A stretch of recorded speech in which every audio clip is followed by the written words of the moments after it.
got to a point where the show didn't feel like it was growing at all. If anything, it was probably going backwards. I felt like there needed to be That's super important. less competition, more of a niche market, hopefully a higher degree of success. Being in a niche that's so accessible to everyone, how do you see that helping your podcast? It doesn't look like it's as complex as it is. That's why a lot of people think that they can do it. Having controversial opinions definitely engages an audience. YouTube thumbnails, YouTube descriptions, even like social media post captions. If you can hook people, then it can definitely engage people and engage reaction, then the algorithms love. Yeah, no, I totally agree with that. It has to be usually pretty popular to get a lot of engagement. What do you think was like the most important part of running a podcast? The most important thing, I think,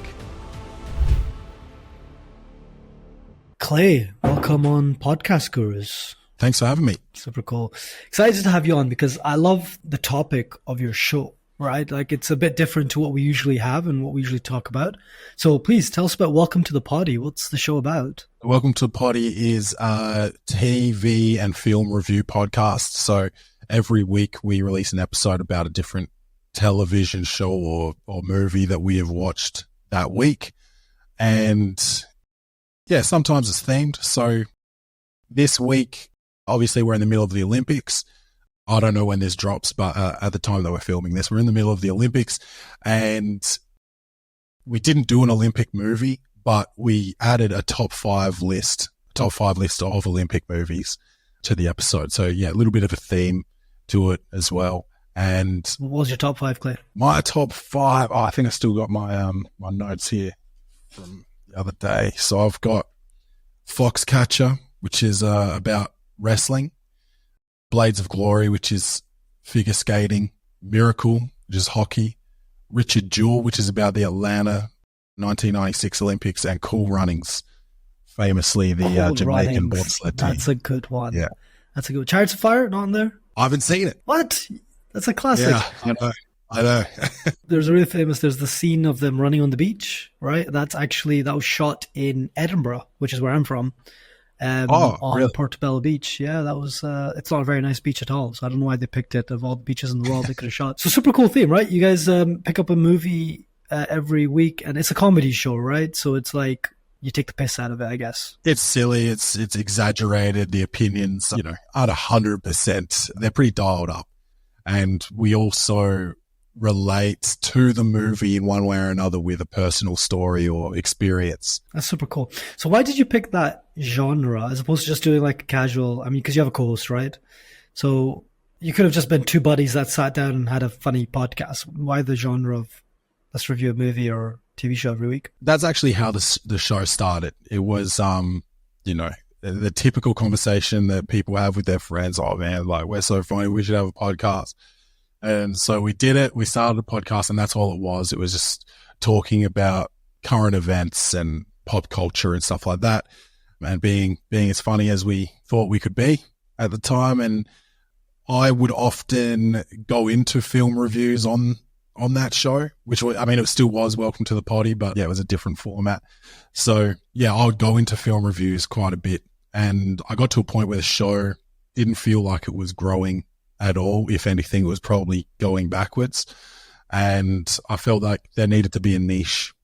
And I've always been a big fan of movies. I was already doing movie reviews, so I just lent into that. That's super cool. That's super important. The need for a niche, right? So people know why they're listening to you, right? What they're coming for. The classic, hey, we're funny, let's do a podcast. Like, the classic sat 1 a.m. having a laugh and then going like, man, we should record this and put this up as a podcast. There's 101 of those out there. I listened to a couple of them. I used to at least listen to a couple of them, but it's because like the people in that, like I built some sort of emotional connection with, and there was just my like relaxing podcast, right? It was like when I was dead. I just wanted to laugh. I knew these guys were funny and they had funny stories. So that would be great, but there's 101 of them out there. I definitely feel like comedy genre as well. It's highly competitive. You're talking about Kreischer, Tom Segura, Bill Burr, Joe Rogan, all these guys with massive podcasts, and trying to compete with that. So I thought going into the TV and film area might be a little bit less competition, more of a niche market, and hopefully higher degree of success. No, that makes complete sense. And I like the topic as well, because there's an infinite number. We had this chat before as well, right? There's an infinite number of movies and TV shows out there. So you're never going to run out of things to review. And there's new ones coming out all the time, right? If it was just it feels like it's worse. The content's getting worse, but it's not going to stop. So that's really interesting. Why do you say that? Is that because, I mean, I've noticed this as well, right? Netflix pumping out a bunch of series and HBO doing the same thing, and everyone. You really think there's a decline in the quality of movies and TV shows? Yeah, well, they just don't take the time that they used to take. I think they're filming these things in a matter of months where it used to be years. And if a star, you know, a Leo or something like that came out with 2 movies in 1 year, you'd be like, wow, they must have been working so hard. They've been going set to set or country to country, location to location, filming 2 movies for 3.5 years. Whereas now there's just movies coming out every week. Your streamers are getting updated. So you just think they can't keep up with the quality, surely, if that's the case? No, there's a quantity over quality game, I think, right now. There's obviously exceptions to that, and there are some huge streamers, I think, at the moment. My favorite is Apple TV. They've got some really good television series, but apparently people just aren't watching them. They're spending like $20 million or $200 million might have been the number on some of these series. They got like 13 subscribers, so I don't know what's going to happen there either. Yeah, but so do you think if they can keep the quality up, though, then that will, in the mid to long term, pay out? And it's Apple. They definitely have the money to keep it alive until it gets there. I think so. I think it's similar to maybe what I've been doing, is feeling like if I stay around long enough, people will find me. And I think if Apple do that with the quality that they've got, people will subscribe, and when they do, they'll stay subscribed. There's also like the thing about, I mean, one thing Apple's doing that you're not, right? They're in lots and lots of buckets. I mean, I don't think of Apple as quality TV. Like Netflix has obviously been in the game long enough that, I mean, that's the only subscription I have. I had Prime for a bit of time, but that doesn't make, I didn't understand the model. Like I had a membership, but I still had to pay sometimes, and it's just really annoying me. And so it's just so annoying because I'd see, I want to watch that and I have to pay more for it. I'm like, why am I paying membership then, right? But so I don't think I have as Netflix. So I just don't see Apple as a quality TV like provider or show provider. But if you're saying that they have the best ones, they're not as that either, and I think that might be by design, because they rely so much on their tech, as in their hardware, their laptops, their phones. They want to be seen as that. I don't think they want to particularly be seen as an entertainment service. But once you actually dive in there, there's some really good content. Cool. Well, what do you recommend? What do you say I should go and watch on Apple? Once I get my membership, now that you've convinced me, what should I? There's a show called Severance with, I'm going to forget his name now. Yeah, I'm not even going to try. Oh, Adam Scott. Adam Scott. He's great in it. Ben Stiller directs it. And I just watched something recently. Dark Matter. Joel Edgerton and Jennifer Connelly. Very, very good. Super good. That's solid recommendations from the recommendation guy himself, or the review guy himself. So more about the format, right? Like I feel like there's just so much you can do with a podcast like that, right? You guys do like audience engagement. You guys are like doing themes. Like what are all the different ways, like being like a genre or being in a niche that's so accessible to everyone, right? Everyone watches movies and TV. Like, how do you see that helping your podcast? And what kind of fun things have you done with the show because of that liberty that you have? We used to do a lot more audience engagement on the show before we went in the direction of movie reviews. So we used to have an advisor section where people would either call in, like leave a voicemail or send emails. And the format for that was sort of read the message or listen to the call, roast the person for whatever they're going through, and then give them some earnest advice. And that was really fun. I loved that level of engagement. I think it got to a point where we were getting maybe some fake situations come in, because a lot of them were just so out there. I couldn't quite believe that this was really happening to the listeners of my show. So, but now it's more in the DMs. Get a lot of direct messages from people saying, "Have you seen this? You got to watch it. Add it to the list." And and comments on the ones that are, not in line with the general population's thoughts on the piece. So it has to be usually pretty popular to get a lot of engagement, and it has to be a review that is frowned upon. Yeah, controversial. Did you say the end of Game of Thrones was actually good? Is that I didn't watch I actually didn't enjoy the first season of Game of Thrones, so I didn't stick with it. Yeah. I mean, as soon as the main character gets killed, you're hooked, right? Because you're like, what the hell are they going to do? No? Yeah. Who was that? I forget his name. Stark? Yeah. The I mean, it was season 1. No one remembers. It was so long ago. Yeah, it was like episode 2 or something. Yeah, but like exactly it. You see a main character, you think this guy's going to be the whole plot, and then he gets killed straight away. That didn't catch you? Nah, not me. Really?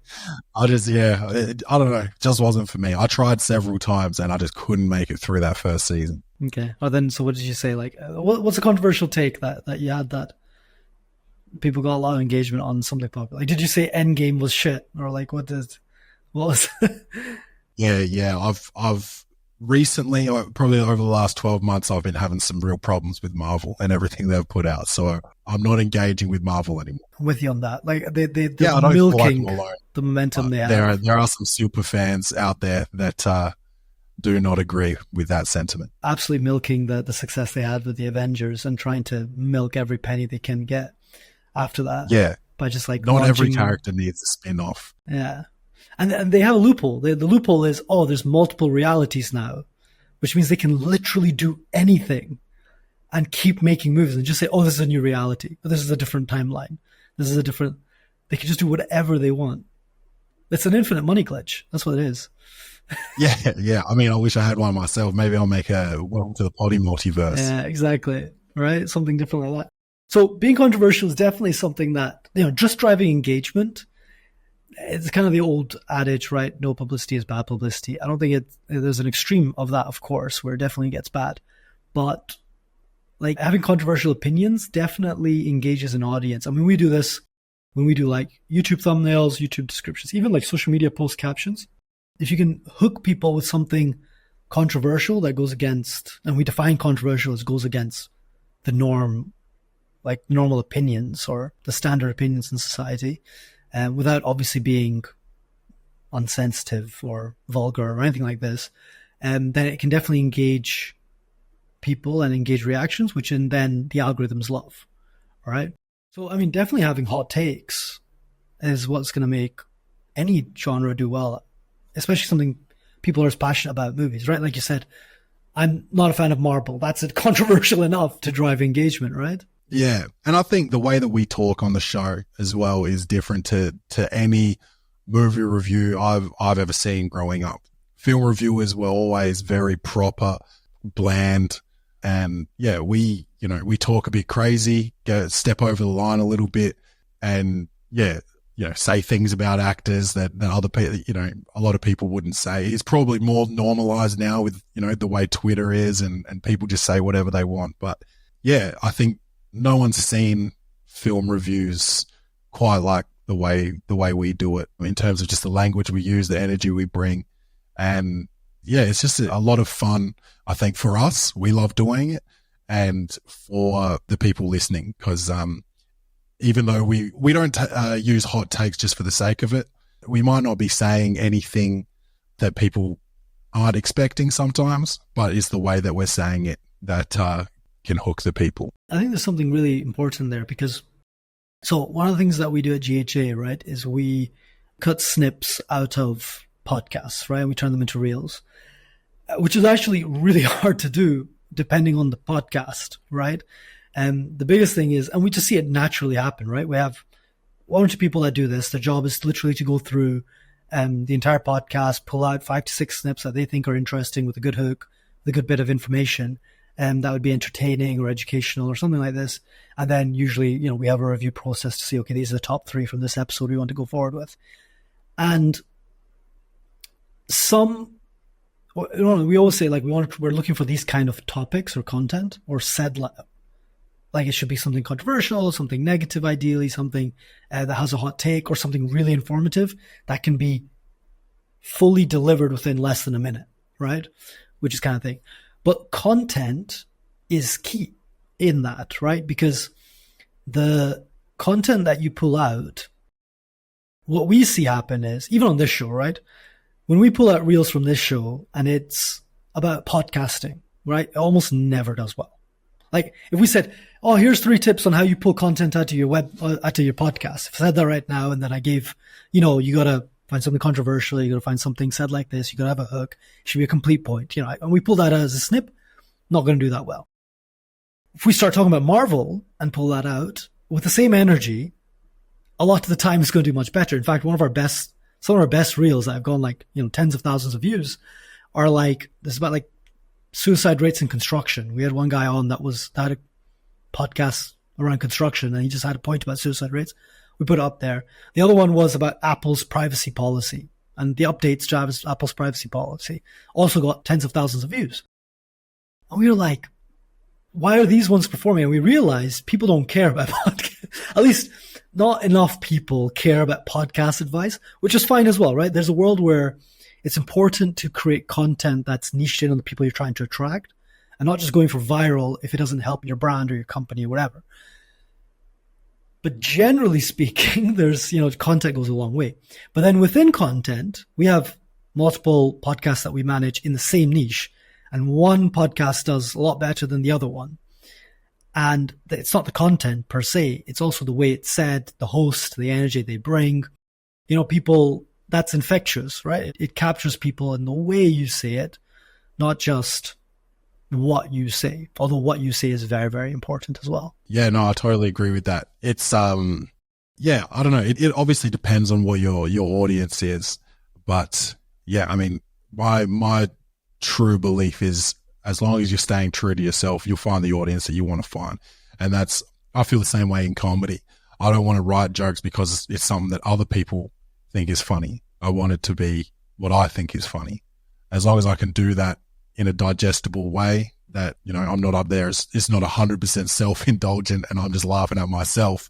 I think I'll find the right audience for me. 100%. I mean, look, if you talk about something that you find interesting, it's like the two of us right now, we went completely off track and talked about Apple TV being one of the best streaming platforms. I don't care if that's not about podcasting. You and I found that interesting as a conversation. We had it. People, if we find it interesting, there's going to be people out there, unless we're complete weirdos, that also find it very interesting. And then if we're complete weirdos, we'll find other weirdos. That's fine. Like the internet's a big place, right? That we're going to find those people. There's plenty of weirdos. And you mentioned there about doing comedy, right? And I think that relates also to what I said earlier as well. In comedy, a joke can be great, but if the delivery sucks, it's going to fall flat, right? How you set up the joke, how you set up the punchline, the tone, the facial expressions even, the vibe in the room beforehand all plays a factor into a joke landing or not, right? Absolutely. Yeah. It doesn't look like it's as complex as it is. That's why a lot of people think that they can do it. Yeah. Especially, I'd say it's like a stereotypical thing in men. Men think that they can do 3 things well, and that's be a comedian, fight, and can I swear on this show? Yeah, go for it. And fuck. So I have a question for you, Clay. What's the largest size animal you think you could take with your bare hands for 1 minute? You have to survive for 1 minute. Biggest animal you can take. 1 minute. I think like a big cat. Give me a lion or a tiger. I think I can win them over in a minute. I can give it a tickle, give it a cuddle. I think I can have it purring. I won't even have to fight it, I don't think. See, exactly. Oh, okay, actually, that's not the stereotypical man answer. It's not like, nah, man, I'm faster. I can, I get under it. I got a chokehold. That's it. That's all. It's on the floor, right? I had a friend ask that, and they actually had a really good trick answer. They said a cow. I was like, yeah, a cow's not going to do much for a minute, to be fair. Yeah. And that's a big animal. They're big, by weight. Because everyone thinks bear, like tiger, something like that. But cow's a good answer, in my opinion. Yeah, cow's not bad. So unless you don't want it to lay down on you. Yeah.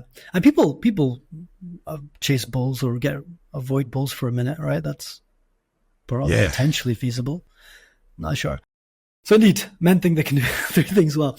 I think that makes the space really... There's a clip for you as well. Yeah, exactly. That's definitely getting pulled out, just to be clear. Yeah.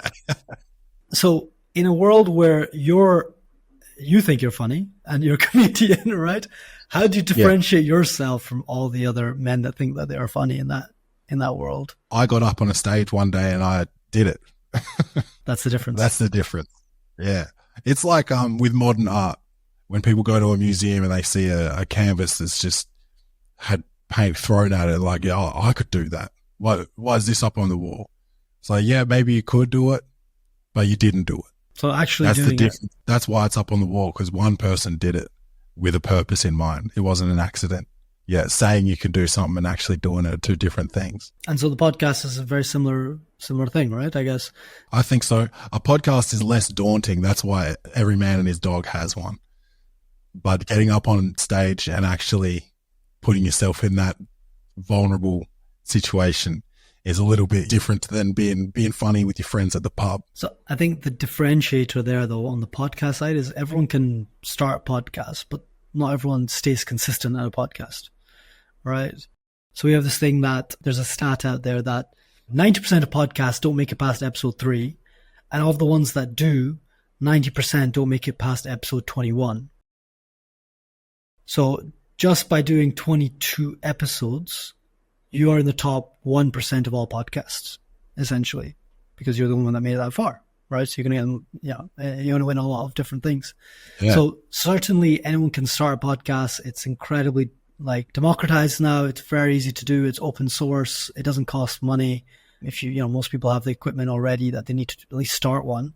Obviously it costs money to do a higher quality one, but everyone can start it, but not everyone can stay consistent at it long enough to actually build an audience. And we get people come to us all the time and says, yeah, I want to get 10,000 extra downloads a month in 6 months. And we're like, that's just not going to happen. Like, you can do that on social media. We can get you 10,000 views on social media in a month. We can get you, even YouTube, we can get you 10,000 extra downloads across your entire channel over a few months. But on the podcast platforms, we always say, they don't care if you have a good podcast if you don't have at least 50 episodes out there, right? No one gets downloads on their first few episodes unless you have an audience to push your episodes onto already, right? So we know people that have started brand new podcasts and got into thousands of downloads within the first month. That's because they had 100,000 LinkedIn followers, right? That they pushed the podcast out to in that same niche. And he's like, hey, I'm starting a new show about this, which is definitely in the similar space. Go check it out. Boom. He's already got all these people listening to his show. So unless you can push the podcast yourself, either through an existing audience or through some sort of advertising, then you're not going to get exponential growth on a podcast. And the only way to win is what you said at the start. If I just stick around long enough, people will keep coming. If you build it, they will come. I don't know who said that. But, I think Noah said that. That's the ARC thing, isn't it? You said that. Okay. It goes back a long way.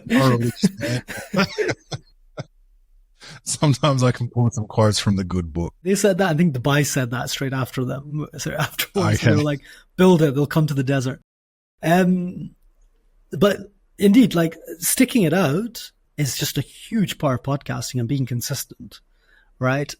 Being out there the same day, same time, whatever your frequency of publishing is the only way your audience knows that, hey, I should go listen, right? And building that core group of listeners is super important in the podcast world. Again, because the algorithm's not going to push you out there. There's no recommended for you page on podcasts platforms. No, they've got the I don't know, new and hot or whatever it is, which I think you're eligible for in your first month or something like that. I missed out on that, which I didn't know about it yet. I read about it after I was 20 episodes in, and I was like, damn. Exactly, right? So there's no algorithm pushing you out there. Again, YouTube, there's a bit more opportunity to get discovered there as opposed to podcast platforms. And again, social media, there's all that opportunity to get discovered. But in a world where you're not getting viral overnight on your podcast, again, unless you have these other methods, consistency is the only game you can play that's actually going to get you anywhere. And that's exactly what you said, right? If I stick around, it'll work. And one other thing that you did that's really cool is you adapted as well, right? You kind of took the feedback from the numbers and you started adapting. Tell us more about that. How did you make, what gave you the conviction that I need to change? I think it was just thinking about it more. I just was thinking about it, I was actively trying to figure it out. And I just I just thought I can't keep doing the same thing and expecting different results. I got to change something. Why might this not be working? There's no true reason to listen to it.